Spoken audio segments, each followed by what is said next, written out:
নমস্কার, স্পট নিউজে আপনাদের স্বাগত। এই মুহূর্তে ইন্ডিয়ান সুপার লিগ আকর্ষণীয় মোড়ে দাঁড়িয়ে আছে। আপনারা সকলেই জানেন মোহনবাগান ইতিমধ্যে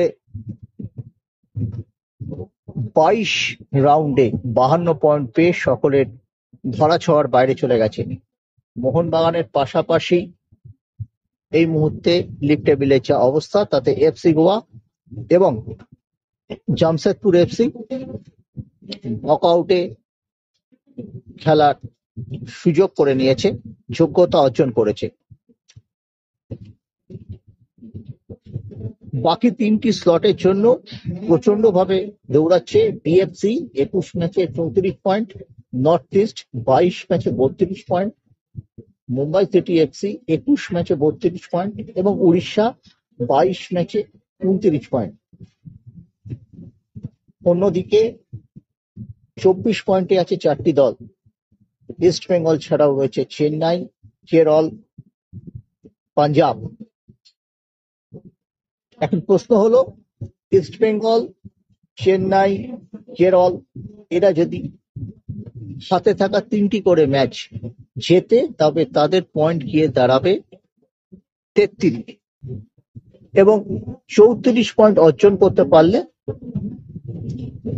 কোয়ালিফাই করে যাবে যারা এই BFC, north east United, Mumbai city FC এবং উড়িষ্যা। এদের টার্গেট হচ্ছে 34 পয়েন্ট অর্জন।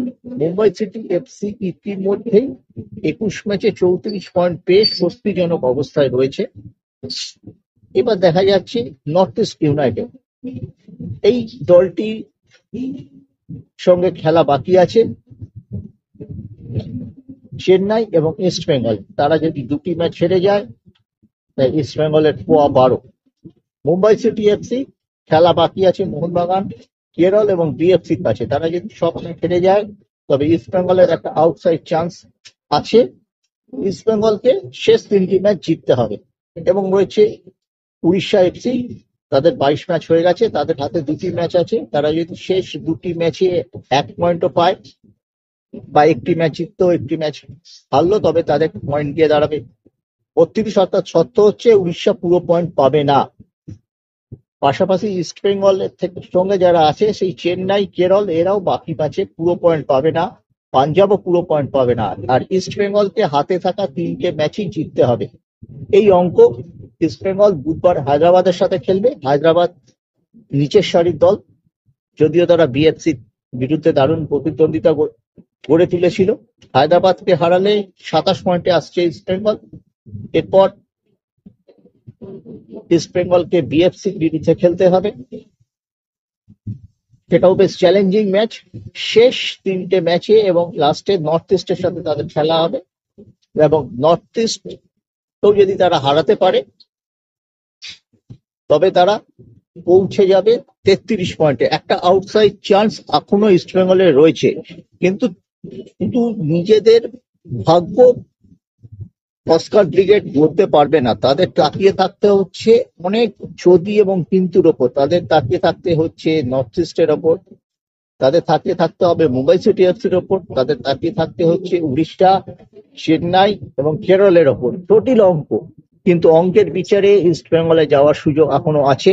বিশেষ করে তারা আবার এই সেকেন্ড টাইম ঘুরে দাঁড়িয়েছে তারা পরপর দুটি ম্যাচ জিতেছে এবং হায়দ্রাবাদের বিরুদ্ধে খেলতে আগামীকাল প্রেস কনফারেন্স করে তারা উড়ে যাবে। আমরা আশা করব হায়দ্রাবাদকে হারিয়ে ইস্ট বেঙ্গল চোখে চোখ রেখে কথা বলবে এবং ইস্ট বেঙ্গল যদি হায়দ্রাবাদ ম্যাচ জেতে তখন কিন্তু নর্থ ইস্ট ম্যাচ তাদের বাকি আছে মুম্বাই, নর্থ ইস্ট, উড়িষ্যা, চেন্নাই, কেরল। এরা নিঃসন্দেহে চাপে পড়ে যাবে। প্রথম শর্ত হচ্ছে জিততে হবে ইস্ট বেঙ্গলকে বাকি তিনটে ম্যাচ এবং অবশ্যই আগে সেটা হায়দ্রাবাদের বিরুদ্ধে করে দেখাতে হবে। হায়দ্রাবাদ ম্যাচ এই মুহূর্তে খুব ইম্পর্টেন্ট, যে আউটসাইড চান্স অঙ্কের বিচারে এখনো ইস্ট বেঙ্গলের রয়েছে। তাতে হায়দ্রাবাদ ম্যাচে বড় ব্যবধানে ইস্ট বেঙ্গলের জয় চাই। আমরা দেখেছি এই ইস্ট বেঙ্গল ক্লাব প্রথম 6টি ম্যাচ হেরে গেছিল। অস্কারের কোচিং এও মাঝের পরপর 3টি ম্যাচ তারা হেরে গেছে, তবুও তারা 24 পয়েন্টে দাঁড়িয়ে রয়েছে। ইন্ডিয়ান সুপার লিগে 24 পয়েন্ট ইস্ট বেঙ্গল এর আগে অর্জন করতে পারেনি। সব দিক মিলিয়ে একটা আশায় বাঁচে চাষা বলে কথা আছে ইস্ট বেঙ্গল ফুটবল টিমের প্লেয়ার, কর্মকর্তা এবং সমর্থকদেরও এখন ঠিক সেই জায়গায় দাঁড়িয়ে আছে। আমরা পুরো পয়েন্ট অফ বিশ্লেষণ করে চিত্রটা আপনাদের সামনে ধরে রাখার চেষ্টা করলাম। খুব জটিল অঙ্ক, তবুও একটা আউটসাইড চান্স আছে ইস্ট বেঙ্গলের। এটাই বোধহয় লাল হলুদ শিবির থেকে সবচেয়ে বড় খবর এই মুহূর্তে।